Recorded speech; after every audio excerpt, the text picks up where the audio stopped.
Hello, this video tutorial is to assist you using the TI-83 or TI-84 graphing calculator to find the 5-number summary. To do so, you need to have a random data set.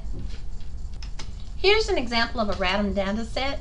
Now the reason why it's random is because I just selected 8 numbers. So here they are. So let's enter them into the calculator. To do so, go to Stat, Edit, so hit Enter, and notice how the numbers are already in. You may recall from a previous lesson to enter each data entry, simply type the number in and then hit Enter. To find the 5-number summary, go back to Stat, use your right arrow key to go to Calculate. Notice how we use one list, hence we're going to use one variable stat, hit Enter. Please note that if you're using an older version of a TI-84 or a TI-83, your screen will not look like this. You simply hit Enter. If your screen does look like this, make sure that your list has L1 and that your frequency list is clear. Use your down arrow key to calculate, then Enter.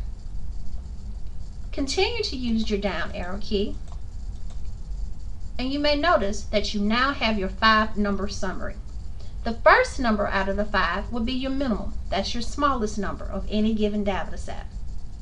The next number is your Q1, which represents quartile 1, also known as the medium for your lower half of a data set.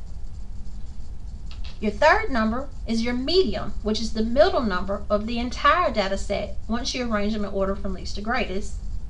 The fourth number, known as Q3, that is considered the medium for your upper half, and then your 5 number, hence the 5-number summary, is going to be your largest number, known as your maximum. This concludes the video tutorial of finding the 5-number summary.